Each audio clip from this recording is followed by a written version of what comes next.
Okay. Well, good morning. I want to thank my colleagues for being here, for their support on this and for their leadership. You know, there have been over 9 million illegal alien border crossing on President Biden's watch. You know, at the same time, there's been a 57% decrease in the arrests of criminal illegal aliens and a 67% decrease in deportations of criminal aliens.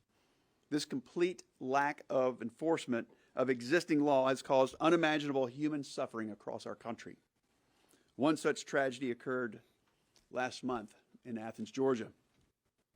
An illegal alien from Venezuela murdered 22-year-old nursing student Laken Riley on the campus of University of Georgia. What makes this story all the more devastating was that the killer should have been stopped beforehand, but wasn't. He should have been stopped at the border in 2022, but he was paroled into the country by the Biden administration. He should have been detained when he was arrested in New York in 2023, but he wasn't. He should have been detained when he was arrested in Georgia for shoplifting, but he wasn't. The reason he wasn't is because executive agencies are given discretion to determine what crimes trigger a detainer to be issued to take an illegal alien into custody. We believe that this discretion loophole needs to be closed. And that's why we're here today, to make sure that these tragedies never happen again. That's why Senator Katie Britt of Alabama and I led the introduction of the Laken Riley Act.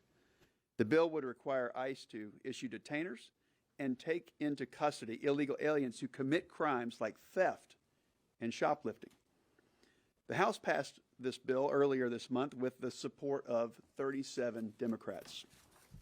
But while some House Democrats found common ground on this, Senate Democrats blocked me from passing the Laken Riley Act in the Senate last week. So we're going to try again. I'm proposing an amendment to add the Laken Riley Act to the spending package that we expect to consider this week. And this amendment deserves a fair up or down vote on the Senate floor. The American people need to know who stands on the side of preventing tragedies and who will continue to, sadly, enable them. We simply don't believe that another American family needs to experience a tragedy like the one that befell the Riley family. And that's why we need to pass the Laken Riley Act today. And next we have, again, thank you to my colleagues, Senator Marshall from Kansas. Thank you. Thank you, Senator Budd, for leading this. This is one of the saddest news conferences we've ever had to do. And we stand here today, I think first and foremost, is to honor the life of Laken Riley and to mourn her loss. And we want our family to know that we're standing beside them and we're not going to let her life pass in vain.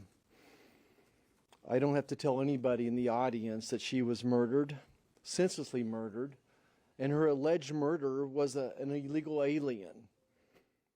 This was done in broad daylight without any cause whatsoever. I was stricken this weekend as I heard Laken's father speak. And he said this might not have happened if we had secure borders. Well, it happened because of Joe Biden's policies. It happened because we don't have secure borders. Her alleged murderer was paroled by Joe Biden, one of 2 million people paroled by Joe Biden. How can you possibly begin to vet 2 million people when you bring them into this country, hundreds of thousands of them flown into the country? Besides being paroled, he was arrested in New York and released. There was a warrant out for his arrest in Atlanta. What the Laken Riley Act would do is force local law enforcement to keep that person in custody. An illegal alien that has been arrested should be kept in custody. Can you imagine? We now have 1.5 million people in this country that have went through the entire immigration process, and they've not been removed by Joe Biden. So we're seeing Laken Riley's story played out day after day. Today, 300 Americans are going to die from fentanyl poisoning. In Kansas last year alone, law enforcement officers were able to stop 200 pounds of fentanyl, enough to kill 40 million Americans. Kansas has 3 million people, but they were able to apprehend enough fentanyl to kill 40 million, enough to kill every Kansan 14 times. As the law enforcement officer said in our round table, we're not going to be able to arrest ourselves out of this situation. We need to secure the border. If our friends across the aisle were serious about securing the border, they would give us a vote on the Laken Riley Act and force law enforcement to detain any illegal aliens who commit a crime. I stand beside Senator Budd today, hoping that we get that vote this week. Thank you. Next we have Senator Kennedy.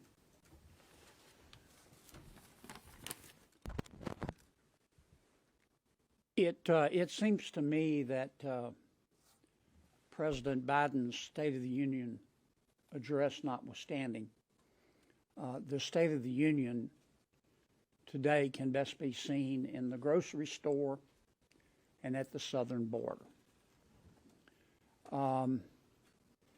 In opening up the southern border, and that's clearly what President Biden and the Democratic Party has done, he and they have clearly summoned spirits that they can't control. As best we can tell, about 9 million people, 4 Nebraskas, have come into the United States. And we do not have the slightest idea who they are. I think in opening the border, part of the motivation by my Democratic colleagues was political. I think part of the motivation was and is based on policy. I think many members of the Democratic Party believe that vetting people at the southern border is racist. Most Americans don't agree with that. They think it's prudent. They don't hate immigrants. They don't hate foreign nationals. Most Americans see the southern border like they look at their front door of their home. Most Americans lock their front door at night. They don't lock their front door at night because they hate absolutely everybody on the outside. Most Americans lock their front door at night because they love the people on the inside, and they just want to know who's coming into and out of their home. They consider that to be prudent, not racist. The Riley Act is yet one more attempt by the Republican Party to try to stem the chaos at the border.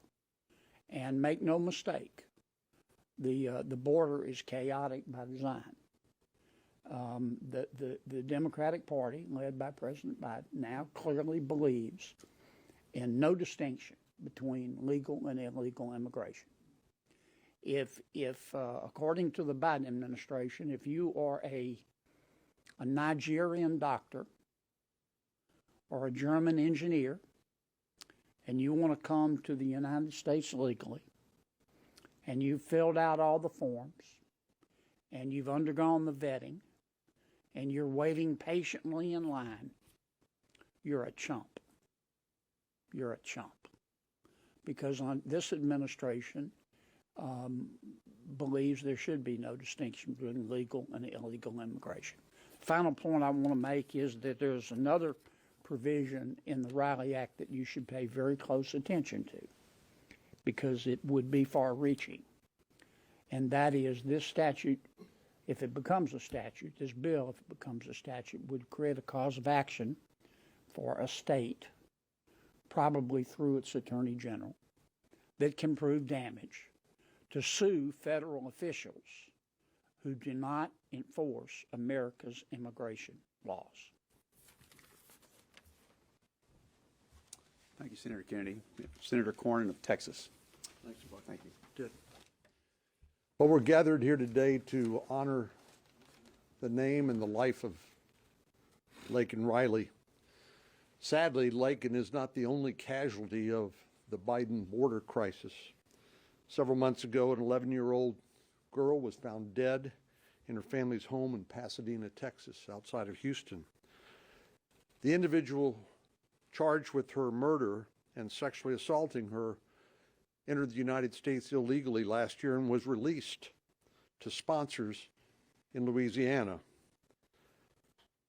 That's just one other example of countless tragedies after tragedies after tragedies that families have had to deal with because President Biden does not believe in enforcing the law. The only conclusion I've reached is he simply doesn't care. He doesn't care about the loss of Laken Riley. He doesn't care about the loss of this 11-year-old girl from Pasadena, Texas. And so it's up to us to make sure that the status quo changes. And frankly, this is one step in that direction. I want to thank Senator Budd for leading this effort today. But coming from Texas with a 1,200-mile common border with Mexico, we have been on the front lines of this tsunami of humanity coming across, and the drugs that Senator Marshall mentioned that took the life of 108,000 Americans last year.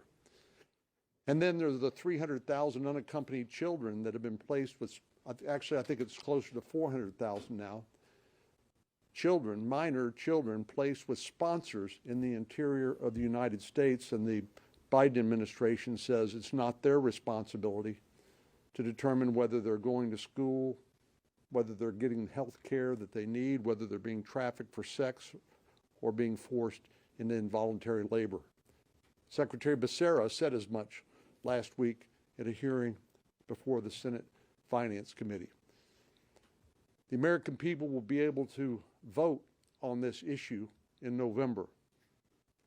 This will be one of the most important, if not the most important issue that the American people will be deciding in November, not just in the vote for the next president of the United States, but the vote on who controls the majority of the United States Senate and the House of Representatives. So we're here to honor the name and to grieve with the family of Laken Riley. But the best thing that can come out of this terrible tragedy is for some good to occur, and that will be to change the status quo and to change the people who are currently responsible for the Biden border crisis. Thank you, Senator Cornyn.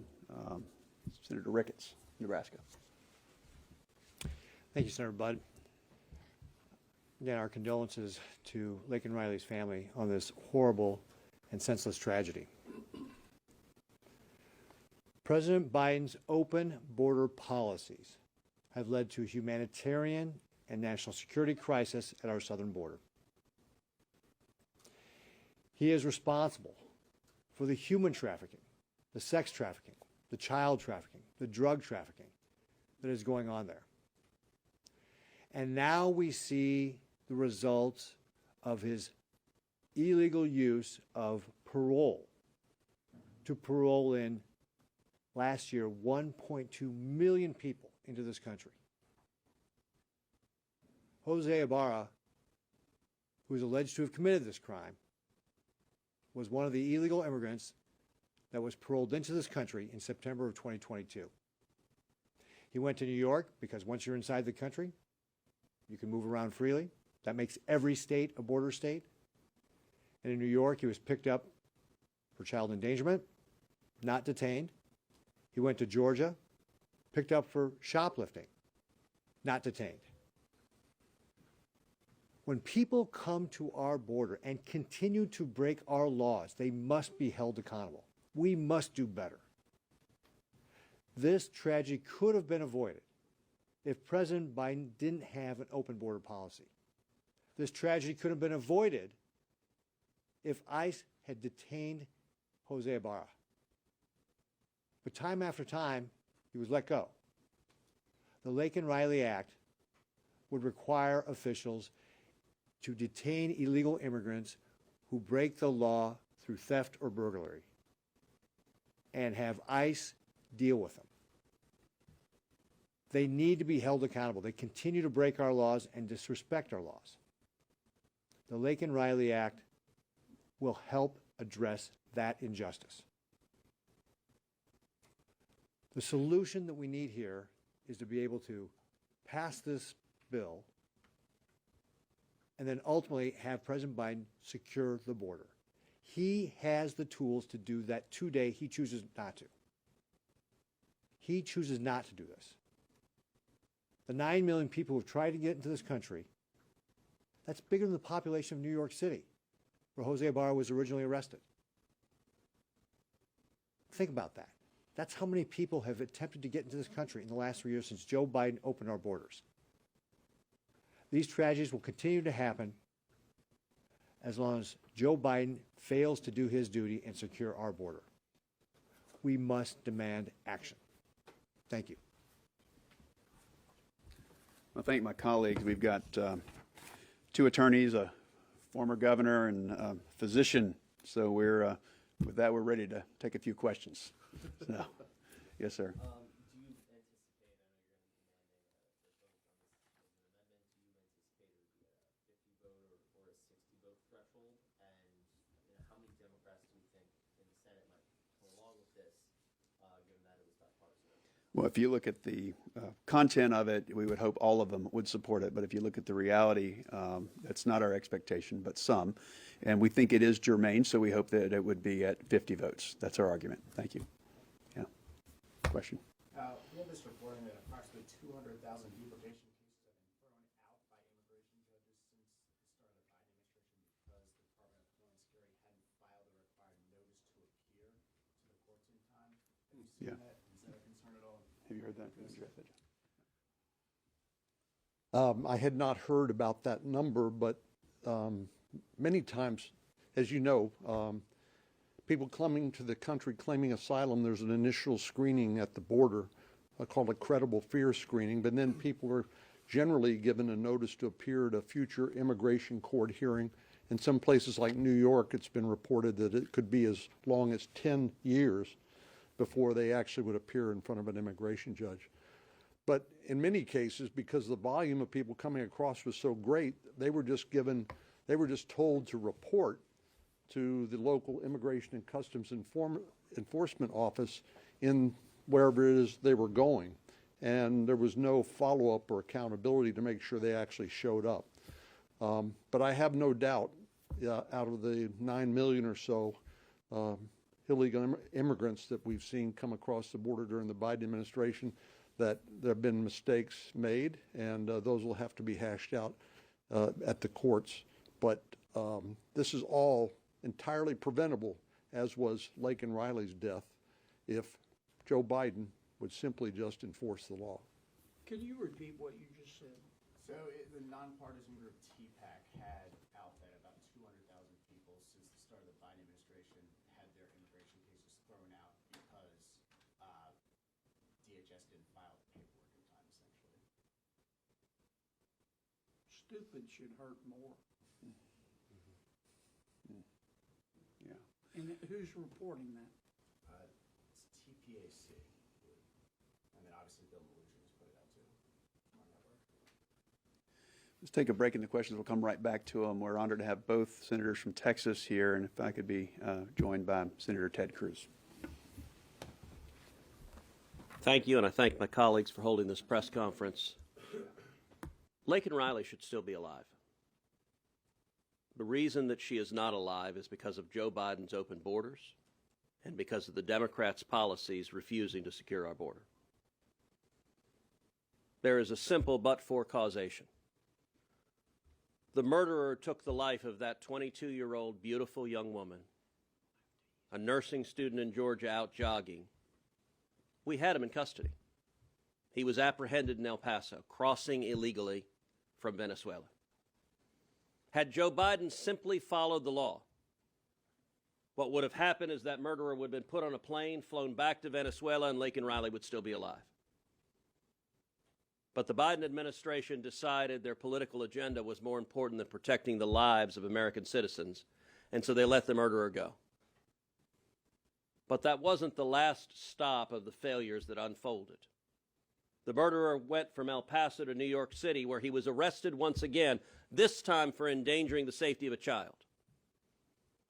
Once again, Laken Riley's life could have been saved, but New York City, unfortunately, is a sanctuary city where Democrats refused to enforce the law, so they let the murderer go. Had New York City put him in jail, that murderer would not have been in Georgia to beat Laken Riley to death.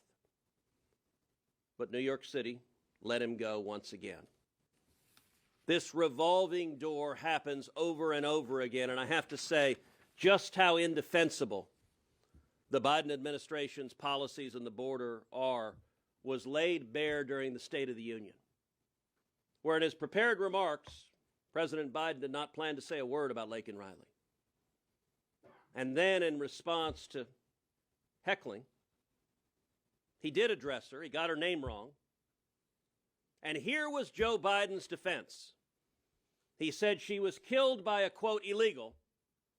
And he said, well, legals kill people too. I want you to understand what the President of the United States is saying.